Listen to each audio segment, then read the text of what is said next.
오늘 우리에게 주시는 하나님의 말씀 마태복음 17장 1절부터 13절까지 말씀입니다. 마태복음 17장 1절부터 13절까지 말씀, 저와 함께 한 절씩 교독하시겠습니다.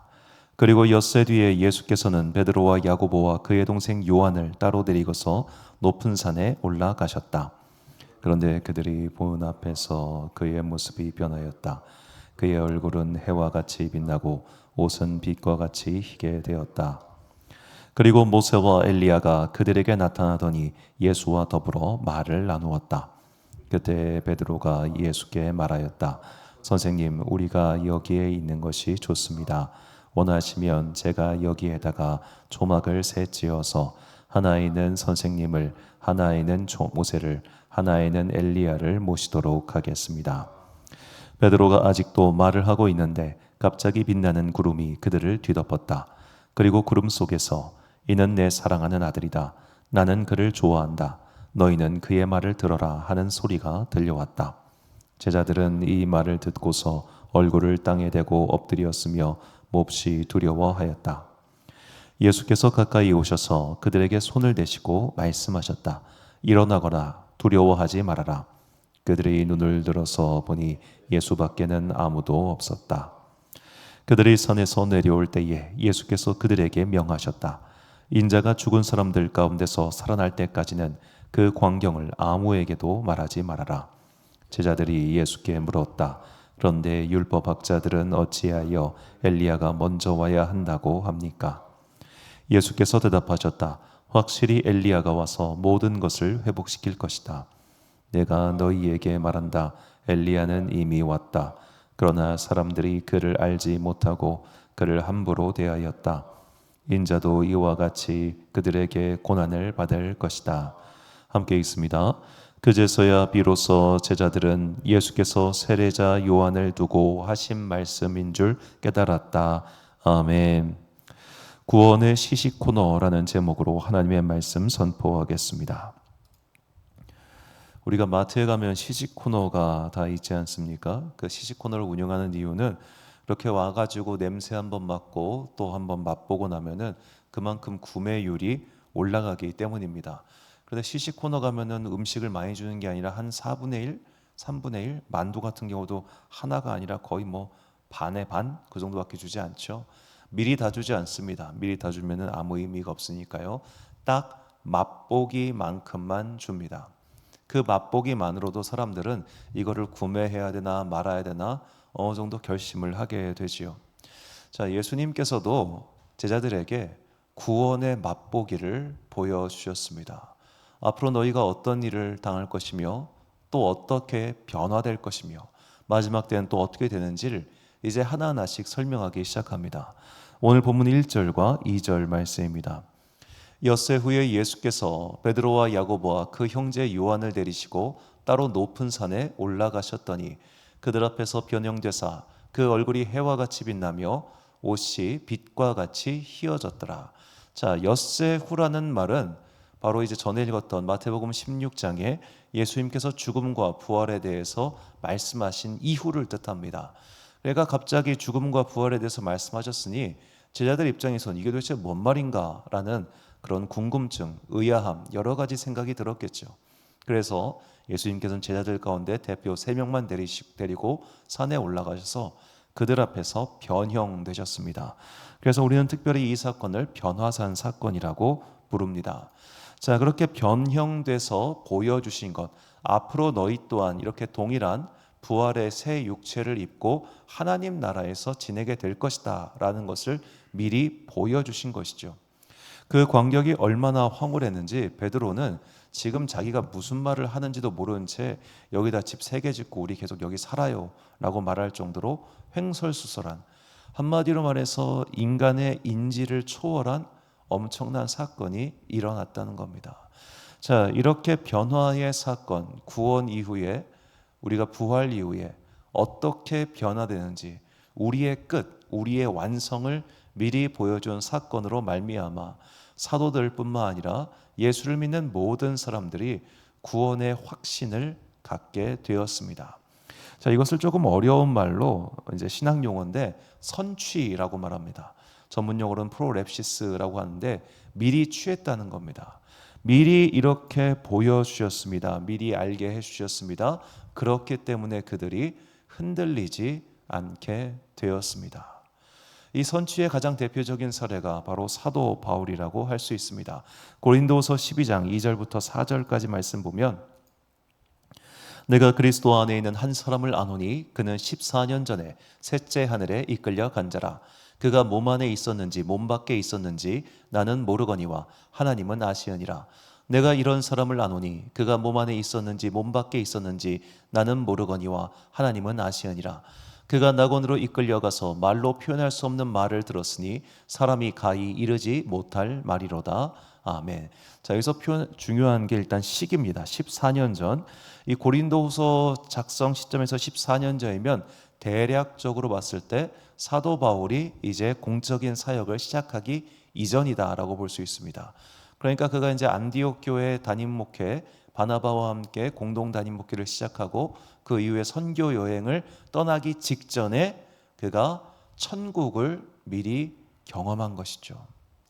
그가 천국을 미리 봤기 때문에 그는 사역간에 흔들리지 않았습니다.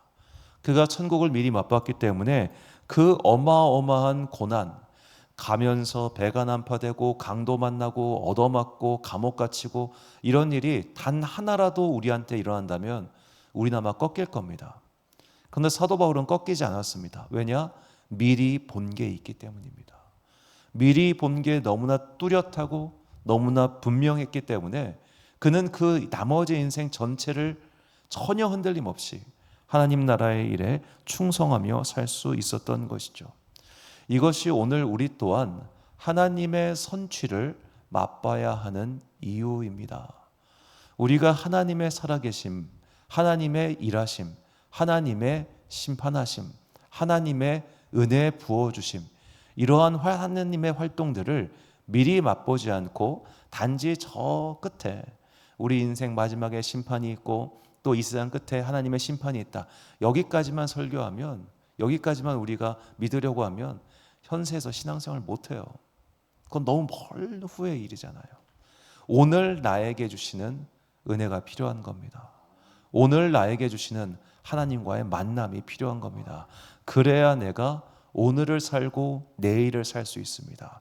그 만남이 있어야 자꾸만 거듭해서 반복해서 일어나는 내 삶의 어려움 때문에 내가 좌초되지 않을 수 있는 겁니다. 자, 제가 이제 감리교 창시자인 존 웨슬리를 참 좋아하는데요. 이 존 웨슬리가 인생의 깊은 시련을 만납니다. 그의 나이 33살 때 미국 선교를 갔다가 완전히 실패하고 그가 영국 고향으로 돌아와가지고 정말로 깊은 낙심 가운데 난 이제 목사 끝났구나, 내 모든 명예는 실추되었고 나는 망했다 라고 하는 그 마음을 가지고 아무런 기대와 소망 없이 그냥 기도 모임 맨날 가던 거 터벅터벅 갔는데 그날 그가 거기서 성령님을 만납니다. 그 올더스케이트 거리에서. 자, 그는 그때 분명히 내 마음을 따뜻하게 하시는 성령님을 만났다고 그의 일기장에 기록해 둡니다. 자, 그리고 나서 이유가 중요한데요. 웨슬리는 성령 만나기 전에도 경건한 사람이었고 성령님을 만난 이후에도 경건한 사람이었습니다. 삶의 외면으로 봤을 때는 달라진 게 아무것도 없습니다. 그럼 무엇이 달라졌냐? 내재된 동력이 달라진 거예요. 성령을 만나기 전에는 자기의 의지, 자기의 습관, 그의 아버지도 목사요, 그의 어머니도 신실한 사람이었으니까 그냥 교육받은 그리스도인으로서 살았다면 이제는 성령께서 주시는 힘으로 살았던 겁니다. 그렇기 때문에 그는 그 이후에 그의 인생이 그 위로 쭉 튀는 게 아니에요. 막 낙마하기도 하고 말 타고 가다가 낙마해가지고 크게 다치기도 하고 온갖 어려움들이 있었지만 그가 끝까지, 그러니까 80몇 살까지 살았는데 끝까지 변함없이 신실하게 열정적으로 살 수 있었던 그 하나의 이유는 그가 성령님을 경험함으로 말미암아 하나님의 살아계심과 그분의 일하심을 확신했기 때문입니다. 우리에게 그런 만남의 경험이 필요합니다. 그래야 그 다음에 오는 더 큰 위험을 넘어갈 수 있습니다. 이런 대표적인 성경의 인물이 바로 다윗입니다. 다윗이 처음 하나님을 만나는 것은 그가 들로 산으로 다니면서 양을 칠 때였습니다. 그때 그는 그 당시 아주 어린 소년이었던 자기가 도저히 무찌를 수 없는 산짐승들을 상대했습니다. 아마도 곰이었겠죠. 사자는 없었을 것 같은데, 여하튼 기원전 10세기 일이니까 모르죠. 사자가 그때 살았는지. 자, 그래가지고 어떤 곰과 사자를 무찌르면서 다녔어요. 자, 곰과 사자를 무찔렀지만 이제 그의 앞에 곰과 사자보다 훨씬 더 강력한 적이 등장하죠. 골리앗이라고 하는 적입니다. 자, 청동기 무구로 무장하였고 그렇게 강력한 무장을 하고 있는 그를 단 한 방의 돌멩이로 쓰러뜨리죠. 그게 사실은 말이 안 돼요. 왜냐하면 이게 투석기이기 때문에 그 투석기로 아무리 던져도 그 노투구를 뚫지를 못합니다. 충격을 내진탕은 줄 수 있겠지만 이마에 박혔다고 나오잖아요. 투구를 뚫고. 그게 돌이 그냥 날아가서 박힌 게 아니라 하나님께서 주시는 그 강력한 도움이 그 골리앗의 투구를 뚫고 그의 정주리에 돌이 박히게 한 겁니다. 자, 그렇게 하나님의 도움으로 골리앗의 파고를 넘어갑니다. 이제 또 하나님의 도움으로 더욱더 집요하게 자기를 쫓는 사울의 위협에서 벗어납니다. 자, 이렇게 작은 경험들, 이전의 작은 경험이 지금의 큰 고난을 이기게 하고 또 이거를 넘어간 경험이 다음에 오는 더 큰 고난을 넘어가게 했죠. 그렇게 다윗이 때때로 하나님께서 도우시는 그 은혜를 만났기 때문에 우리가 사무엘상 마지막에 보면은 아말렉에 의해서 모든 자신들의 재산이 다 탈취당한 이후에 정말로 긴급한 순간에 그가 하나님께 기도할 수 있는 사람이 되었습니다. 이런 경험이 우리에게도 필요합니다. 오늘 만나야 합니다. 오늘 체험해야 합니다. 그래야 하나님께서 당신의 사람들을 붙드시고 흔들리지 않게 지켜주신다는 그 확실한 경험 속에서 우리는 내일 혹시 다가올지 모르는 더 큰 위협 때문에 마음 상하거나 꺾이지 않고 그것까지도 넘어서 하나님의 일하심을 맛보게 될 것입니다. 이 하나님의 일하심, 하나님의 살아계심, 하나님의 은혜를 성취하는 그리스도인들이 되어 앞으로 다가올 그 어떤 시련과 환난도 능히 이겨낼 수 있는 주의 사람들 되시기를 예수님의 이름으로 축원합니다. 결단의 말씀 시편 55편 22절 말씀 우리 같이 한 목소리로 봉독하겠습니다. 시작. 내 짐을 여호와께 맡기라. 그가 너를 붙드시고 의인의 요동함을 영원히 허락하지 아니하시리로다. 아멘.